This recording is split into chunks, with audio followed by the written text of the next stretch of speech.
exploring the Oracle database architecture.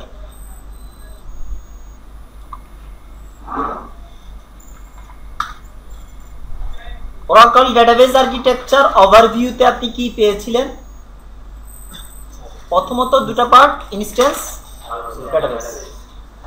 ইনস্ট্যান্সে যে দুটো part ছিল মেমোরি আর প্রসেস, এই দুটো আমরা কমপ্লিট করেছি। এখন ডেটাবেস যেই পার্টটা সেটা রয়ে গেছে। ওকে, এখন ডেটাবেস বা স্টোরেজ স্ট্রাকচার নিয়ে আমরা কথা বলবো।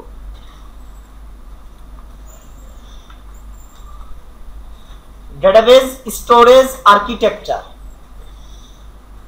ডেটাবেস স্টোরেজ আর্কিটেকচারে যে যে কম্পোনেন্টগুলো আছে সেগুলো হচ্ছে control file, data file, online redo log file, parameter file, backup file, archive log, archive redo log file, password file, alert log and test file. এই যে ডেটাবেস স্টোরেজে মানে পার্মানেন্টলি যেগুলো স্টোর থাকে, এই হচ্ছে এই জিনিস, এগুলো পার্মানেন্টলি ডিস্কে থাকে। এগুলো কোথায় থাকে? ডিস্ক। কন্ট্রোল ফাইল, কন্ট্রোল ফাইলে থাকে ডেটাবেসের কন্ট্রোলিং ইনফরমেশন। কি থাকে কন্ট্রোল ফাইলে? Controlling information. Control file contain data about the database itself. তার নিজস্ব ইনফরমেশন গুলো কোথায় থাকে? কন্ট্রোল ফাইলে। ডেটা ফাইলে কি থাকে? ডেটা ফাইলে থাকে হচ্ছে ডেটা। ডেটা ফাইলে কি থাকে? Data. Data file contain the user or application data of the database as well as metadata and the data dictionary. এই ডেটা ফাইলের মধ্যে মেটাডাটাও থাকে, ডেটা ডিকশনারিও থাকে। ডেটা ডিকশনারিতে কি থাকে? কি কি ধরনের ডেটা আছে, কি কি আছে, কি কি কনস্ট্রাক্ট আছে। আর মেটাডাটা হচ্ছে ডেটার ইনফরমেশন গুলো, টেবিলের নাম কি, কলামের নাম কি, এগুলো। আর র ডেটা গুলো কোথায় থাকে? Data file. Online redo log file কি থাকে? রিডলগ ফাইল থাকে। যে রিডলগ ফাইল দ্বারা আপনি কি ডেটাবেস কি করতে পারবেন? রিকভারি করতে পারবেন। বলছি না, রিডো বাফারে কি থাকে বলেন?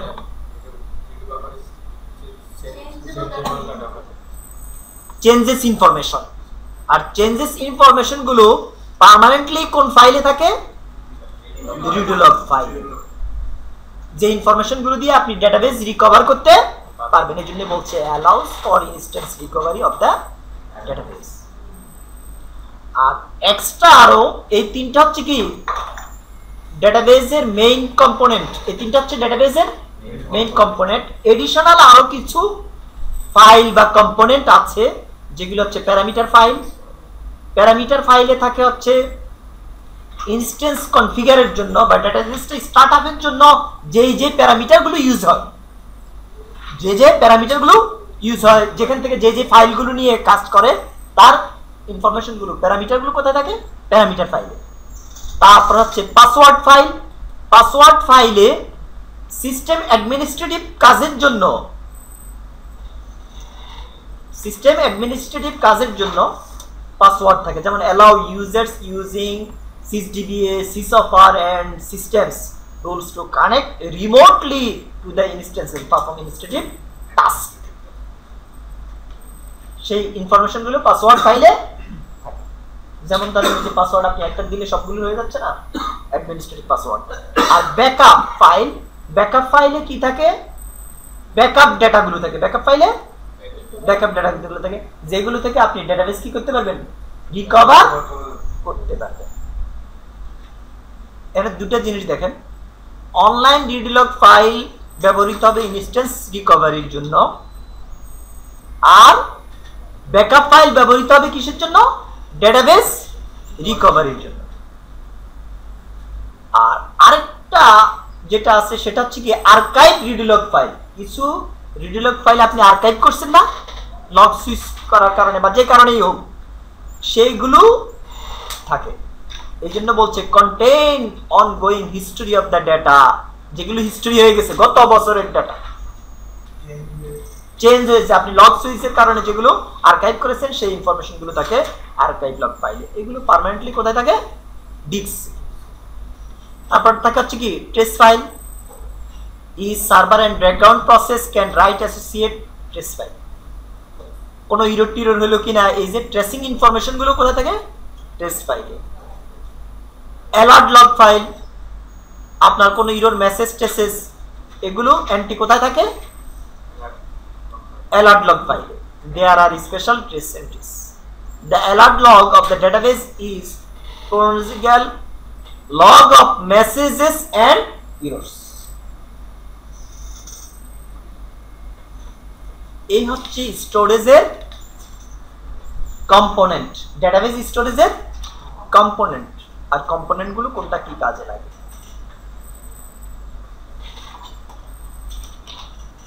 Logical and physical database structure. আমরা জানি ডেটাবেসের দুই ধরনের স্ট্রাকচার আছে, একটা লজিক্যাল আর একটা ফিজিক্যাল। এটা আমরা প্রথম দিকেই পড়েছিলাম, তাই না? লজিক্যালি ডেটাবেসকে যদি আপনি ট্রিট করে থাকেন তাহলে এটার স্ট্রাকচারটা দাঁড়াবে একরকম, ফিজিক্যালি ট্রিট করলে দাঁড়াবে আরেক রকম। যদি আপনি লজিক্যালি ডেটাবেসটাকে ট্রিট করেন তাহলে ডেটাবেসটা হচ্ছে কালেকশন অফ টেবিল স্পেস, মানে কিছু টেবিল স্পেস নিয়ে ডেটাবেস গঠিত হয়। টেবিল স্পেস হচ্ছে কি? Collection of segment. সেগমেন্ট কি? Collection of extent. এক্সটেন্ট কি? Collection of data block. Data block কি? একটা ডেটার একটা কি বলে লিটল অ্যামাউন্ট, লিটল অ্যামাউন্ট। আর ফিজিক্যালি যদি বলেন, physically database table space, table স্পেসে কি থাকে? Data file. ফাইল সিস্টেমগুলো কি হতে পারে? এই যে এখানে যে যে সিস্টেমগুলো দেয়া আছে, আমরা দুটো সিস্টেমের কথাই সাধারণত বলে থাকি, একটা হচ্ছে এএসএম আর একটা হচ্ছে ফাইল সিস্টেম। আর আমাদের ডেটাবেসটা আছে কোন সিস্টেমে? ফাইল সিস্টেমে।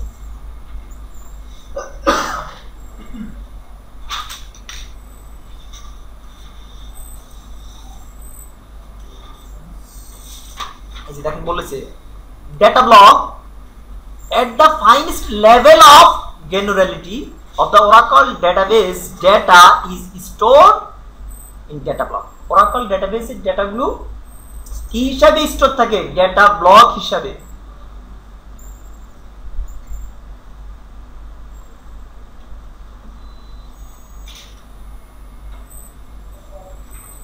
সেগমেন্টের মধ্যে আবার ক্লাসিফিকেশন আছে, data segment, index segment, undo segment, temporary segment.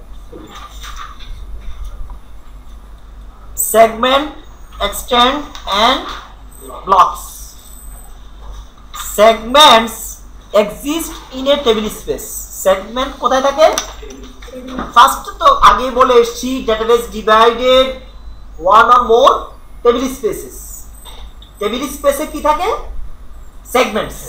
Segments মানে একটা টেবিল স্পেসে একাধিক সেগমেন্ট থাকে। এটা হচ্ছে কি logical overview.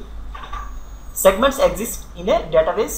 Segments are collection of extend collection of data block. Data blocks are mapped to this block.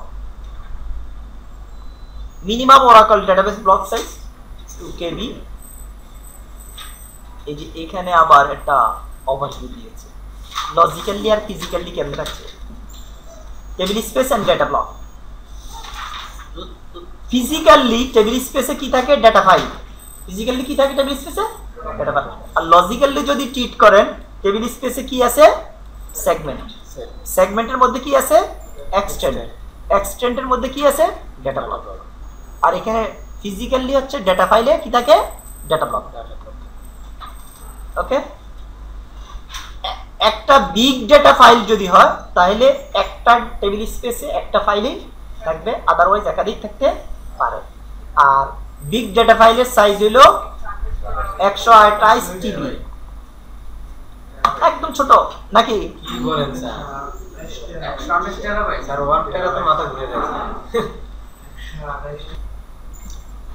এই দেন বয়ান দিয়া দিছে, a database is divided into table space which are logical storage unit that can be used group related logical structure. Each database is logically divided into 2 or more table spaces.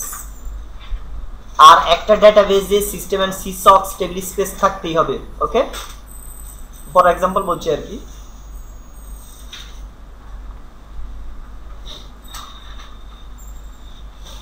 এই জন্য বলছে system and sysaux table spaces. System and sysaux table spaces are mandatory table space. এই দুটা কি mandatory table space. যখন আপনি database তৈরি করবেন, that are created at the time of the database creation, database তৈরির সময় কি হয়ে যায়, এই দুটা টেবিল স্পেস তৈরি হয়ে যায় automatic sir. they must online, আপনার ডেটাবেসকে স্টার্ট আপ করার জন্য, ওপেন অনলাইন করার জন্য এই দুটা টেবিল স্পেসকে অনলাইন থাকতে হবে। এই দুটার কোনো একটা অফলাইনে থাকলে ডেটাবেস ওপেন হবে না। The system table space is used for core functionality. System table space টা ইউজ হয় কি core functionality, that means ডেটাবেসটাকে কন্ট্রোল করার জন্য যে সমস্ত ফাংশনালিটি আছে সেগুলোর জন্য হচ্ছে কি সিস্টেম টেবিল স্পেস। আর এক্সট্রা ফাংশনালিটির জন্য, ডেটাবেসের এক্সট্রা ফাংশনালিটির জন্য হচ্ছে সিসক্স। দা এখানে বলেছে দেখেন, দা auxiliary sysocs table space is used for additional database component. System and sysocs table space are not recommended to be used to store application data. এই দুটা কিন্তু ডেটা স্টোরেজের জন্য। যদি ডেটা স্টোর করতে চান তাহলে আপনাকে কি করতে হবে, আরো এক্সট্রা টেবিল স্পেস তৈরি করতে হবে। এগুলো ডেটার জন্য নয়, এগুলো হচ্ছে ডেটাবেস কন্ট্রোলের জন্য।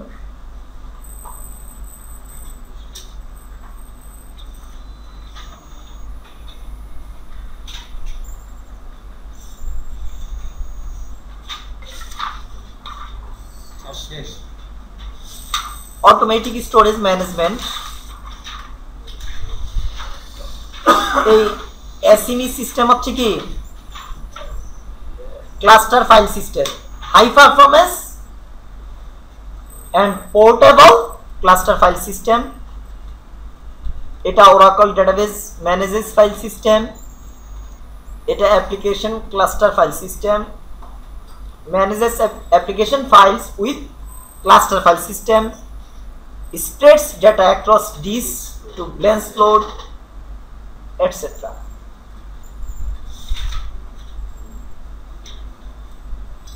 স্টোরেজ কম্পোনেন্ট হিসেবে কিভাবে হয়, এএসএমই টা এরকম এএসএমই ফাইল, অথবা এএসএমই ফাইলে থাকে এএসএমই এক্সটেন্ড, এএসএমই এক্সটেন্ডে থাকে অ্যালোকেশন ইউনিট, অথবা এএসএমই ডিস্ক গ্রুপে থাকে ডিস্কে থাকে অ্যালোকেশন ইউনিট।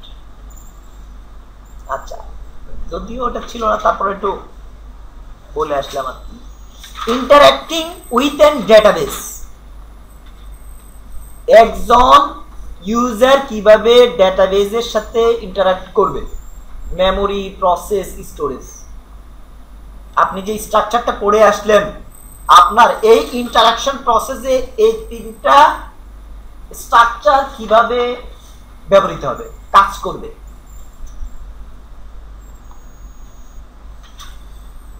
আপনি ক্লায়েন্ট, আপনি কি ইউজার, আপনি ক্লায়েন্ট কি করবেন, কোন টুলস ইউজ করে ইনস্ট্যান্সে কানেকশন নেওয়ার জন্য রিকোয়েস্ট পাঠাবেন।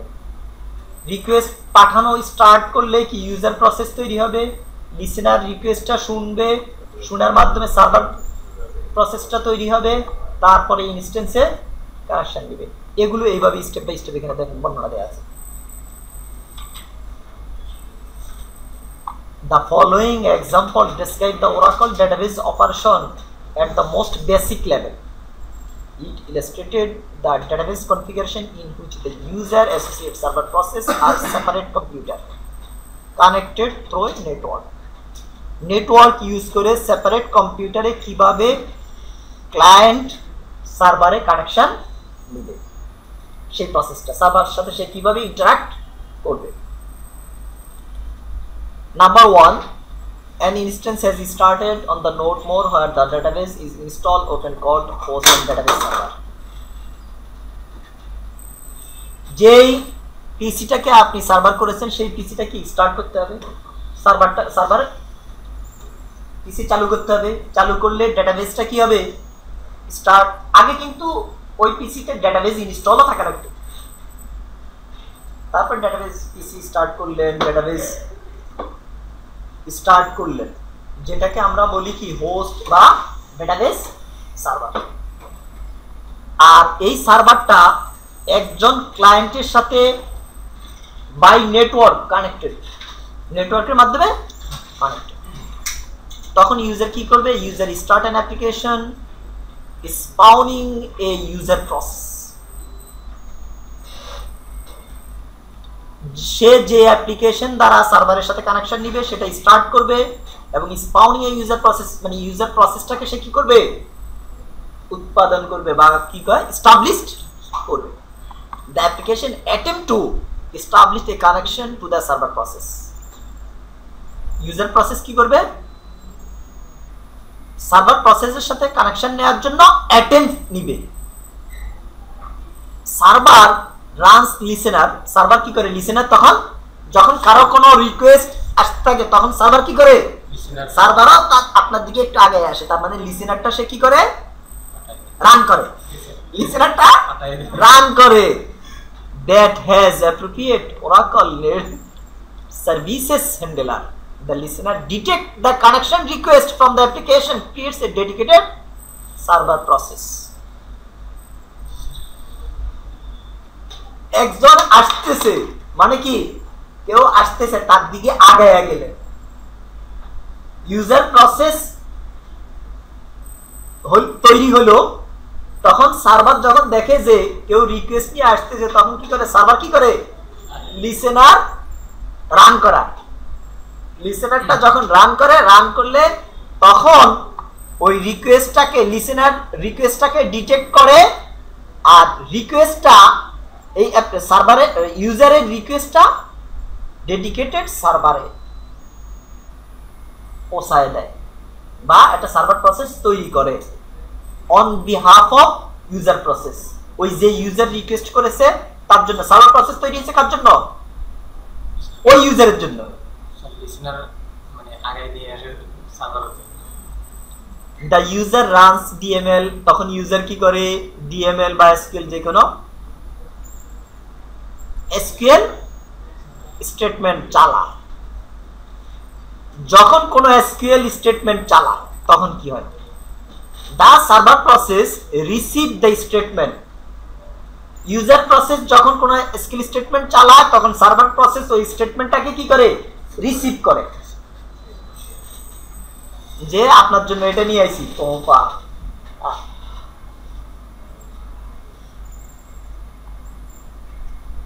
the server process receive statement and check shared pool এরপরে সে এই সার্ভার প্রসেস shared pool-এ চেক করে এই স্টেটমেন্টটা আছে কিনা এই স্টেটমেন্টটা আছে কিনা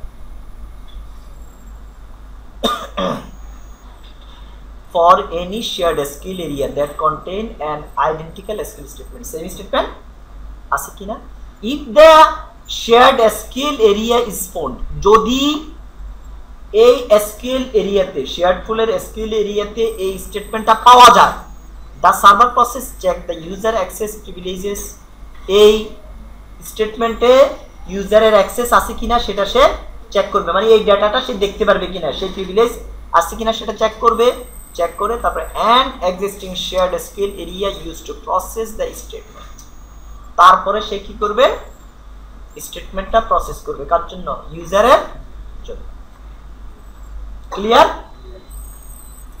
if the shared SQL area is not found user যে SQL টা পাঠিয়েছে সেটা যদি এসকিউএল এরিয়াতে না পাওয়া যায়, যদি না পাওয়া যায়, a new shared SQL area allocated for the statement, ওই স্টেটমেন্টের জন্য